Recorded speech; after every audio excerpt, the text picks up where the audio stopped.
የማርያና ታሪክ።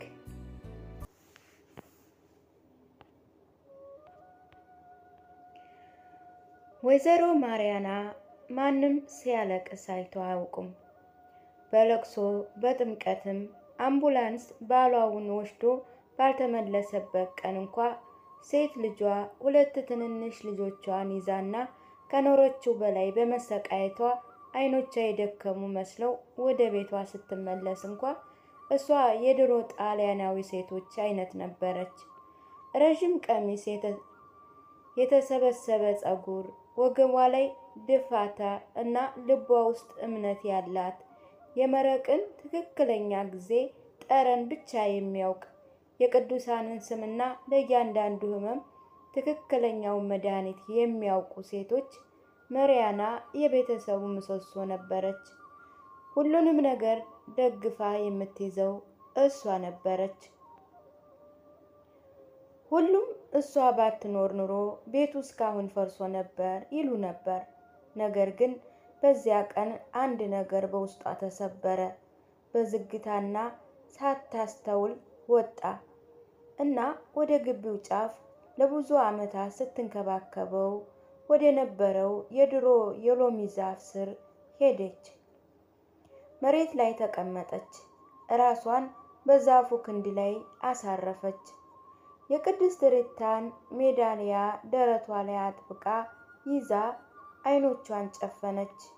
እንባዎቿ በዝግታ መውረድ ጀመሩ። ፍቃድ እንደጠየቁ ያህል በጸጥታ ለቀሰች።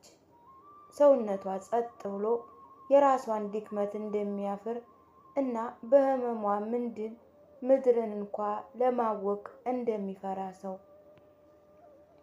በውስጧ ትልቅ ሸክም ተሰማት። አማቷ አሁንም ስራ የለውም። የልጅ ልጆቿ ታመዋል። የኤሌክትሪክ ሂሳብም ዘግይቷል እና በድምፅ የተሞላ ቤት ውስጥ እንኳ የሚያድገውን ያ ብቸኝነት ለወራት በደንብ አልተኛችም።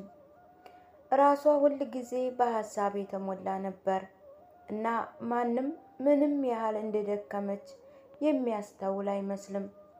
ሁል ጊዜም እንደምችል ሁሉም ያስብ ነበር፣ ምክንያቱም እሷ በፍጹም አታማርርም ነበር። ግን በዚያን ጊዜ ማርያና ጠንካራ መሆን አልፈለገችም። እውነተኛ እቅፍ ብቻ ፈለገች። ዛሬ እኔ እይዘዋለሁ የሚላት ሰው፣ የእናቷን ድምፅ፣ የብናዋን ሽታ መስማት ፈለገች። ሴት ልጅ መሆን ፈለገች።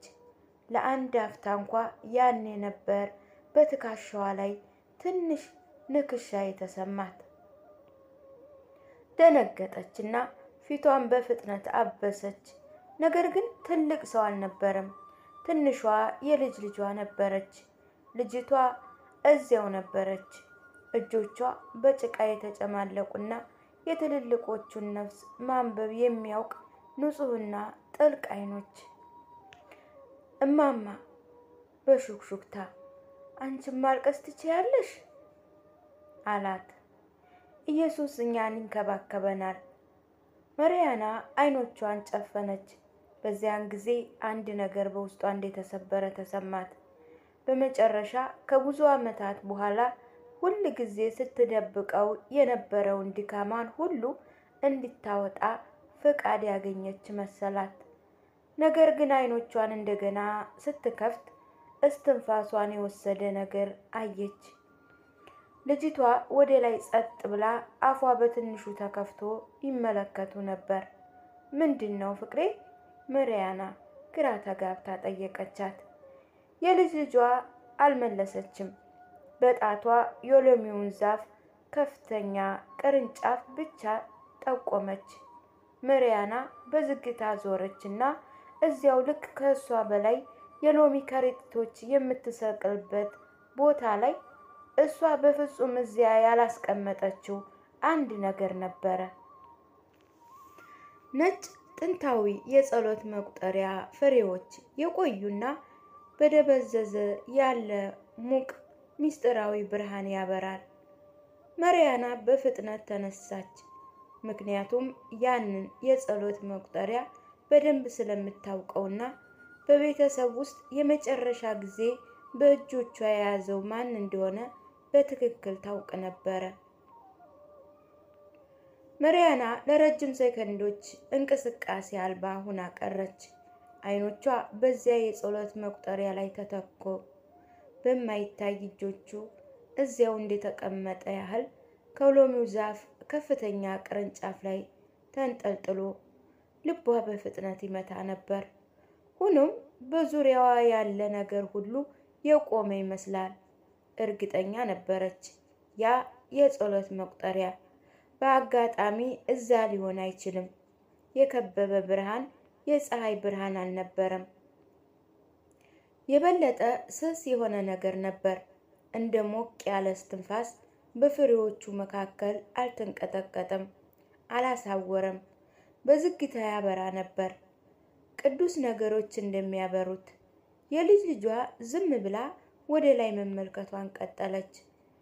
ፊቷ የደነዘዘ የተማረከ ያህል ነበር። አዋቂ አይኖች ሊያስታውሉት የማይችሉትን ነገር እንዳየች ያህል። መሪያና በዝግታ ቀረበች። እጆቿን ዘርግታ የጸሎት መቁጠሪያውን ወሰደች። ስትነካው ጣቶቿ ተንቀጠቀጡ። የቆዩትን ፍሬዎች እንደነካች ጣፋጭ ብርደታ ደረቷን አቋርጦ አለፈ። ያ የጸሎት መቁጠሪያ የእናቷ የጸሎት መቁጠሪያ ነበር። በየምሽቱ ከምኝታዋ በፊት የምትይዘው፣ አስቸጋሪ በሆኑ ቀናት ከእርሷ ጋር የምትይዘው፣ ድንች እየላጠች ወይም ልብስ እየዘረጋችም እንኳ ሰላም ማርያምን የምትሾካሾክ። መሪያና ከቀብር በፊት የጸሎት መቁጠሪያዋን በሬሳ ሳጥን ውስጥ ለመታው የወሰነችበት ቀን በደንብ ታስታውሳለች። ከእግዚአብሔር ጋር ሂጂ እማዬ፣ ግን ብቻዬን አትተይኝ የምትልበትን መንገድ ነበር እና አሁን እዚያ ከፍታ ላይ ነበረች። ከእሷ በላይ የተመለሰች ያልተነካች ሰማይ ከብዙ ዓመታት በኋላ ለዝምተኛ ህመሟ መልስን ለመስጠት እንደፈለገ ያህል። መሪያና ሳታስበው ተንበረከከችና አለቀሰች። ምንም ነገር ሳትይዝ አለቀሰች። ከእንግዲህ ጠንካራ ሴት ሆና ሳይሆን የደከመች ሴት ልጅ ሆና፣ በመጨረሻ እቅፍ ያገኘች ደካማ ነፍስ ሆና። በዚያ ምሽት ምግብ አላዘጋጀችም። ሴት ልጇ ቦታዋን ያዘች። አማቿ በጸጥታ ጠረጴዛውን አነሳ። ልጆቿም ለመጀመሪያ ጊዜ ሳይጣሉ ተጫወቱ። መሪያና ተቀመጠች። ከጸሎት መቁጠሪያዋ አጠገብ ሻማ ለኮሰች እና ከዓመታት በኋላ ለመጀመሪያ ጊዜ ለሌሎች ሳይሆን ለራሷ ብቻ የሆነ ጸሎት አደረገች። ቅድስት ሪታ ሆይ በድካሜ እንዳለፍ እርጅኝ። በዚህ ሐረግ ከንፈሮቿ ላይ ተኝቼ እና በሕልሟ ወደዛ ግቢ ተመለሰች። ነገር ግን ሁሉም ነገር የተለየ ነበር። ብርሃኑ ሕያው ነበር። አበቦችም በዙሪያው አብበው ነበርና መሃል ላይ የሚያብረቀርቅ ምስል ነበር። ጥቁር ልብስ የለበሰች ሴት በደረቷ ላይ ቀይ ጽጌረዳና በእጆቿ መስቀል የያዘች። ቅድስት ሪታ በጣፋጭነት ወደ እሷ ቀረበች። ፊቷን ዳበሰች እና ፍጹም የማይጠፋ ዛፎች መጀመሪያ የሚሰብሩት ናቸው። ለመንበርከክ አትፍሪ፣ ሰማይ በእርሱ የሚያርፉትን ይንከባከባል። መርያም በእጇ የጸሎት መቁጠሪያዋን አጥብቃ ይዛ በሰላም ነቃች እና በሕይወቷ ለመጀመሪያ ጊዜ በእውነተኛ ተረዳች። ጠንካራ መሆን ማለት ሁል ጊዜ መቋቋም ማለት አይደለም። ጠንካራ መሆን ማቆምንም ማወቅ ነው። እና ይህ ታሪክ በውስጥ የሆነ ነገር ከነካ እንግዳውስ እዚህ እንዲያበቃ አትፍቀድ። ቀጣዩን ቪዲዮ ልብህ ለረጅም ጊዜ ሲጠብቅ የነበረውን ቃል የሚያጽናና ቃል፣ የሚፈውስ ሐረግ ባልጠበቅነው ጊዜ የሚመጣ ምልክት ሊይዝ ይችላል። ለዚህ ነው ከኛ ጋር እንድትቆዩ የምንጋብዛችሁ። ደወሏን አብሩና ነገ ተመልሰን፣ ምክንያቱም እግዚአብሔር በቀላል ታሪኮች አማካኝነት መናገሩን ይቀጥላል እና ቀጣይ ቀንም ወይ ህይወትን የሚለውጥ ሌሎች ነገሮች እንድታገኙ ሰብስክራይብ ያድርጉ።